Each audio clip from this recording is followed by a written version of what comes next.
Praise lord. Good morning. Yesu Swaram కార్యక్రమానికి ప్రేమతో స్వాగతం.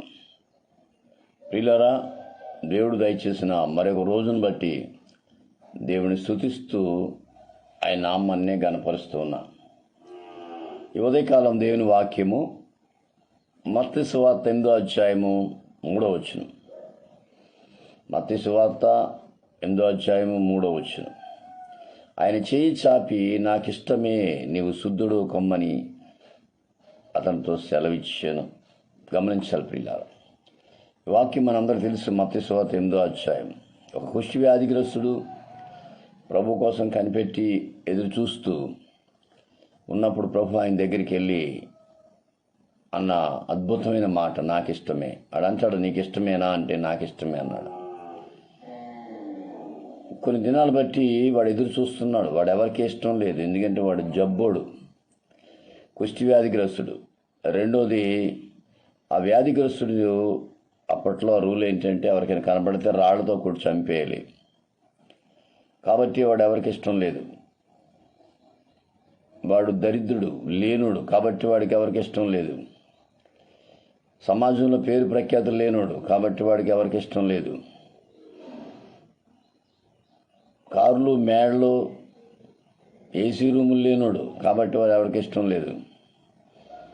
ఒక సంబంధంగా ఆలోచిస్తే ఈ దినాల్లో ఎవరెవరిని ప్రేమిస్తున్నారంటే ఉన్నవాడిని ప్రేమిస్తున్నారు, డబ్బున్నోడిని ప్రేమిస్తున్నారు, అర్హత పేరున్నోడిని ప్రేమిస్తున్నారు. వాళ్ళ దగ్గరికే 10 సార్లు వెళ్తున్నారు, కానీ ఒక దీనస్థితిలో ఉన్నవాడిని ప్రేమించేవాళ్ళు లేరు. కానీ ప్రభు మాత్రం అంటున్నాడు, నాకు ఇష్టమే. ప్రియులారా, ఈ ఉదయకాలం ఒకవేళ నిన్ను ఎవ్వరు ఇష్టపడకపోతే నిన్ను ఇష్టపడైన ఒక ఆయన ఉన్నాడు. ఆయనే ప్రభువైన యేసుక్రీస్తు. గమనించాలి, వాడిని ఎవరు ఇష్టపడట్లేదు. సొంతోళ్ళు వదిలేసి ఉండొచ్చు, బంధువులు వదిలేసి ఉండొచ్చు, చుట్టాలు వదిలేసి, ఇంకా చెప్పాలంటే భార్య కూడా వదిలేసి ఉండొచ్చు ఈ జబ్బుడితో ఎలా ఉండాలని. కానీ ప్రభు అంటున్నాడు, నాకు ఇష్టమే, నీవు శుద్ధుడు కమ్మో. ప్రియులారా, ఈ ఉదయకాలం దేవుడు అంటున్నాడు, నువ్వు నాకు ఇష్టమే. ఈ లోకంలో ఎవ్వరికి ఇష్టం లేకపోవచ్చు, కానీ దేవుడికి నువ్వంటే ఇష్టమే. గమనించాలి, దేవుడిని ప్రేమిస్తున్నాడు. దేవుడికి నువ్వు కావాలి. ప్రభువా, నేను ఇష్టమా, నీకు ఇష్టమేనా అని అడిగినప్పుడు నాకు ఇష్టమే అంటున్నాడు ఆయన. వెంటనే బాగు చేశాడు ఆయన. ప్రభువా, దేవుని బిడ్డలమైన మనం ఒకటి ఆలోచించాలి. మనల్ని ఎవరు ఇష్టపడినా పడకపోయినా, మనల్ని ఇష్టపడైనా ప్రేమించైనా ఒక ఆయన ఉన్నాడు. ఆయనే ప్రభువైన యేసుక్రీస్తు.